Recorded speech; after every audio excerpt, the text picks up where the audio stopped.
सबसे पहले तो आपके चैनल के सभी दर्शकों को मेरा नमस्कार, प्रणाम, आदाब, सत श्री अकाल।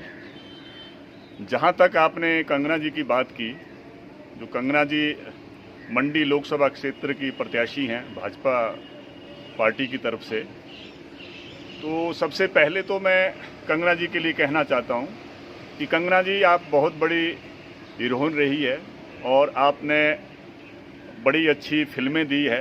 आपका फिल्म इंडस्ट्री में काफ़ी बड़ा नाम है। आप सरका घाट की बेटी है, मंडी की बेटी है। हालांकि आप अपने आप को पहले कभी आपने सरका घाट का जिक्र नहीं किया, कभी आपने मंडी का नाम नहीं लिया। पहले आप अपने आप को जो है चंडीगढ़ की बताती थी, उसके बाद फिर आपने अपने आप को मनाली का बताया, मंडी का आपने कभी जिक्र नहीं किया। लेकिन आज आप लोकसभा का चुनाव जो है मंडी लोकसभा क्षेत्र से लड़ रही है, तो आज आप मंडी की बात कर रही है। तो कंगना जी आपने बड़ी अच्छी फिल्में दी है देश को, और आपने ये भी कहा था कि मैं जो है फिल्म इंडस्ट्री में बहुत पॉपुलर हूँ और अमिताभ बच्चन के बाद जो है जो लोग मुझे प्यार देते हैं, सबसे ज़्यादा प्यार देते हैं तो मुझे देते हैं अमिताभ बच्चन के बाद। तो चलिए, आपने बहुत बड़ा नाम कमाया है, लेकिन जिस तरह आप जो है मंडी लोकसभा क्षेत्र से चुनाव लड़ रही है, राजनीति में आप आ रही हैं, तो मैं तो समझता हूं कि आपको राजनीति का र पता नहीं है, आपको पार्लियामेंट का पी पता नहीं है। और जिस तरह की आप आए दिन जो है बयान दिया जा रहा है, ऊल जुलूल जो बोला जा रहा है, जिस तरह का आपको आप इतिहास की बात कर रहे हैं, तो हमें नहीं लगता कि आपको इतिहास का कोई ज्ञान है। आप कभी कहती हैं कि आज़ादी जो हमें 2014 में मिली है, इस तरह की बातें आप बोलती हैं, जबकि आज़ादी में हमारे लोगों ने, लाखों लोगों ने जो है इस देश के लिए बलिदान दिया है। आपके दादाजी खुद फ्रीडम फाइटर रहे हैं, वो अंग्रेज़ों के खिलाफ लड़े हैं।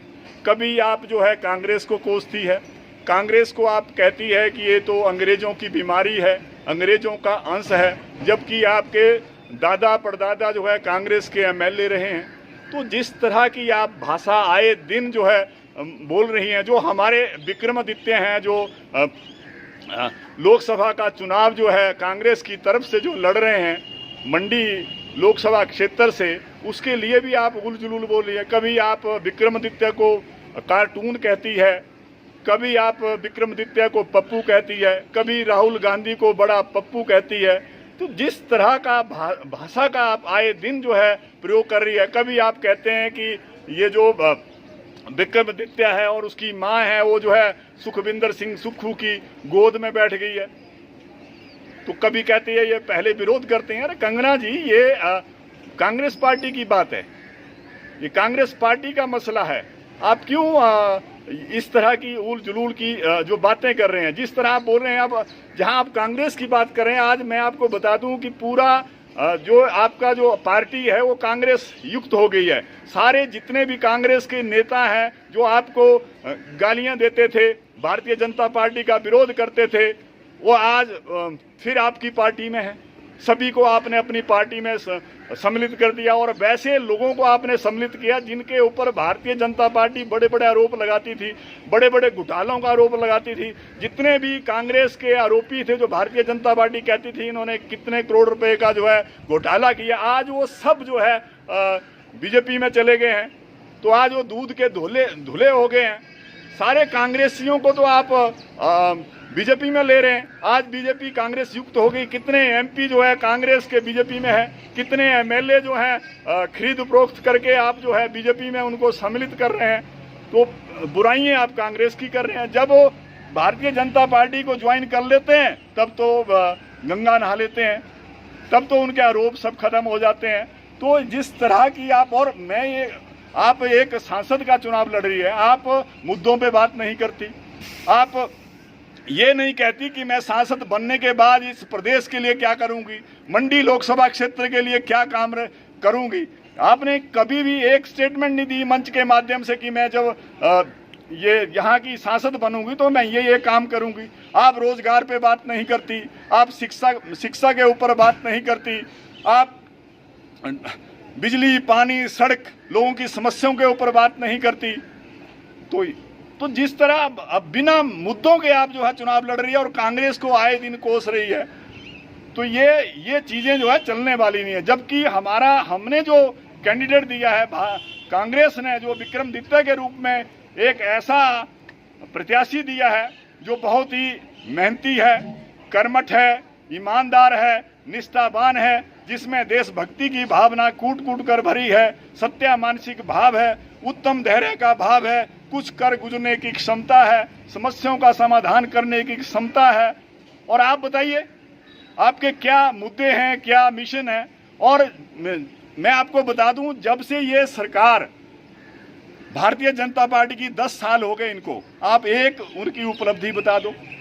इन्होंने तो जो कांग्रेस ने 70 साल में जो कमाया था उसको बेच दिया, इन्होंने आर्मी को बेच दिया, इन्होंने किसानों की जमीनों को बेच दिया, इन्होंने रेल बेच दी, भेल बेच दी, सेल बेच दी, मारुति बेच दी, BSNL बेच दिया, लाल किला बेच दिया, LIC बेच दी, जमीन बेच दी, पताल बेच दिया, आकाश बेच दिया, जंगल, जमीन, जल, सब कुछ बेचने में लगे हुए हैं। जितना भी कांग्रेस ने कमाया हुआ था, जितना भी कांग्रेस ने वो किया था, आज अब बताइए आप मोदी जी को विश्व गुरु कहती है। आप बताइए, जब से ये सरकार सत्ता में आई है, 2014 की अगर मैं बात करूं तो इस देश के ऊपर जो है 55 लाख करोड़ रुपए का कर्जा था, लेकिन इन 10 सालों में मोदी जी के राज में 205 लाख करोड़ रुपए का कर्जा हिंदुस्तान के ऊपर हो गया, भारत के लोगों के ऊपर हो गया। तो बताइए आप किस डेवलपमेंट की बात करते हैं? इन्होंने तो इस देश को भिखारी बना दिया है। और आप बताइए, जब से ये सरकार बनी है, यहाँ देखिए आप, किसान सड़कों में है, जवान सड़कों में है, मजदूर सड़कों में है, कर्मचारी सड़कों में है, अधिकारी सड़कों में है, वकील सड़कों में है, यहाँ तक सुप्रीम कोर्ट के जज भी सड़कों में हैं और लोगों से न्याय मांग रहे हैं। और जब से ये सरकार बनी है, तो मैं आपको बता दूं, ये जो है, जो भी लोग इस सरकार का विरोध करते हैं या इसके खिलाफ आवाज उठाते हैं, तो उनके ऊपर जो इनके तोते हैं, CBI, ED, इनकम टैक्स, उनको छोड़ देते हैं, उनसे दबाव बनाते हैं। और देखिए आप, कितनी कंपनियों से इन्होंने चंदा लिया। इलेक्ट्रॉन बॉन्ड की अगर मैं बात करूं, ये जो जहां पर ये गाय माता की बात करते हैं, तो गाय माता का मांस बेचने वाली, बीफ बेचने वाली कंपनियों से इन्होंने चंदा लिया। बात ये जो है सनातन की करते हैं, बात ये हिंदू की करते हैं, बात ये धर्म की करते हैं, बात ये राम की करते हैं, बात ये राम मंदिर की करते हैं, लेकिन चंदा जो है गौ मांस बेचने वाली कंपनी से लेते हैं, पाकिस्तान की कंपनियों से चंदा लेते हैं, चाइना की कंपनियों से इन्होंने PM केयर फंड में कई चाइना की कंपनियों से जो है चंदा लिया PM केयर फंड में। तो इनकी करनी और कंथनी में फर्क है। तो कंगना जी, मान लिया कि आप बहुत बड़ी हीरोइन है और आपने बड़ी अच्छी अच्छी फिल्में इस पर दी है हिंदुस्तान को, तो बहुत शोहरत कमाई है। तो मैं ये बात कहना चाहता हूँ कि कंगना जी, शोहरत की बुलंदियां 2 दिन का तमाशा है, मत भूलो जिस डाल पर तुम बैठी हो वो डाल टूट भी सकते हैं।